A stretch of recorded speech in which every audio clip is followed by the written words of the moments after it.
মরিচের পাতা কুকরানো বিশাল এক সমস্যা। তারপরে মরিচ যখন একটু বড় হবে, মরিচ হওয়ার পরেই মরিচ ছিদ্র করে দেয়, এটা আরও মারাত্মক একটা সমস্যা। আর পচে যাওয়া, বিশেষ করে পাতা কোঁকড়ানো আর এই মরিচ ছিদ্র করা, এটাই আছে মূল সমস্যা। তো এই কারণে ভিডিওটি করা, আমি এই সমস্যাটি থেকে মুক্তি পেয়েছি আপনাদের জানানোর জন্য ভিডিওটি করেছি। অবশ্যই ভিডিওটি দেখুন, সম্পূর্ণ দেখুন, অবশ্যই জানতে পারবেন আমি কি কি দিয়েছি। আমি কিন্তু এখন মরিচের জমির ভিতরে দেখেন আমার এই যে মরিচ। তো যে কথাগুলো বলবো, আমার মরিচ গাছে যেগুলো আমি দিয়েছি ফল পেয়েছি, সেজন্যই আজকে ভিডিওটা করা। ফল না পেলে আর করতাম না।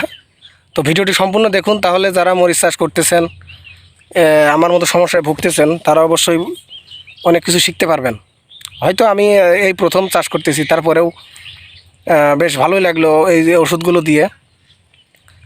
মূলত একটা সমস্যা যদি হতে হয়, তাহলে আমাদের উচিত আগের থেকেই কিছু করা।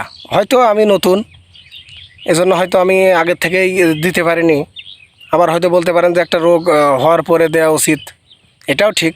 কিন্তু আমার মনে হয় যে ধাপে ধাপে যদি দেওয়া হয়, তাহলে হয়তো পরবর্তীতে মরিচ গাছ সমস্যা হয় না। তো মরিচের যে মূল সমস্যা, পাতা কুঁকড়ায় যায় অনেক অনেক জায়গায়, সব গাছে এরকম পাতা কুঁকড়ায় যায়। তো এই জন্য আমি যে ওষুধটা দিয়েছি, প্রথমে আমার দেওয়া উচিত ছিল। আমি বেশ কিছুদিন দেরি করার কারণে মরিচে শুরু হওয়ার পরে যাই আমি আর কি ওষুধটা দিই। সেটা হচ্ছে ওবেরন। ওবেরন হচ্ছে বায়ার কোম্পানির, সবাই হয়তো চেনেন। এটা মূলত দিচ্ছিলাম পাতা কুঁকড়ানো মাকড়ের জন্য। খুবই ভালো কাজ করেছে, আমি পরীক্ষিত,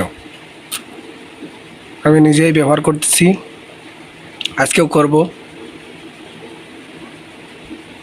আর একটা হচ্ছে ফেনাস কুইক, এটাও বায়ারের।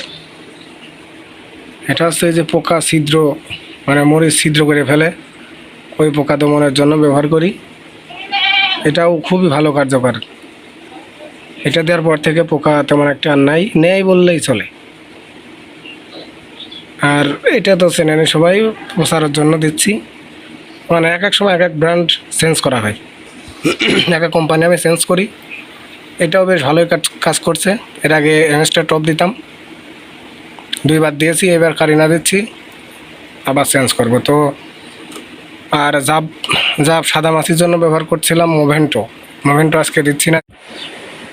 তো এই যে এখন ঢমে নিয়ে যাব, 2 ঢম স্প্রে করতে হবে। এই যে এই 3টা দিচ্ছি, আর মোভেন্টো দিচ্ছিলাম। অনেক ভালো ফল, আপনারাও দিতে পারেন, সমস্যা নাই।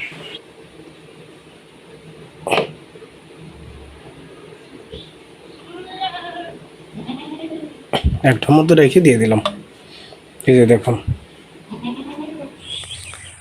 তো আমার এখন কথা হচ্ছে, মরিচে যে স্প্রে করবেন, এখন গাছ কত বড় দেখেছেন? গাছ কিন্তু অনেক বড় হয়ে গেছে। যখন বড় হবে তখন গাছ একদম ভিজায়ে ওষুধ দেবেন। আমি দিয়েছি, এখন আপনারা হয়তো আমার থেকে ভালো বোঝেন। আর ভালো কোনো কোম্পানি পেলে অবশ্যই, মানে একটু সাশ্রয় কোম্পানির ওষুধ হবে, সাশ্রয়ী হবে, তাহলে আমারও ভালো হয়। যদি কেউ জানেন অবশ্যই কমেন্টে বলবেন যে না, এই ওষুধটা সাশ্রয় আছে, আবার কাজও ভালো করে। মূলত আমি বায়ারের এইটা দেওয়ার কারণ, আমার কাছে খুব ভালো লেগেছে। আমি কোনো কোম্পানির করতেছি না, আমি একজন চাষি মানুষ। নতুন করে যে গাছগুলো লাগিয়েছি, এইগুলোতে আজকে দেবো অভিরন, তারপরে ওই ফেনাসকুইক তো দেওয়া লাগবে না, যাতে এইগুলোই মাকড় না লাগে, পোষা না ধরে। এই কারণে আমি এই যে এখন থেকে এগুলো দেওয়া শুরু করেছি। অভিরন এদিন আসলে মোভেন্টো দিয়ে দেবো। তো এখন থেকে দেখেন গাছগুলো কিন্তু বেশ হালকা বড়ো হয়ে গেছে। এখন থেকে যদি আমি শুরু করি, তাহলে আমার গাছগুলো হয়তো ভালো থাকবে ইনশাল্লাহ। এরপরে আর কি আমি ভিটামিন দেবো। তো অবশ্যই কী ভিটামিন দিয়েছি এটাও জানিয়ে দেবো। ভিডিওটি ভালো লাগলে অবশ্যই সাবস্ক্রাইব করে দেবেন আমার চ্যানেলটা, আর বেল আইকনটা চেপে দেবেন। এই যে আমার মরিচ গাছ।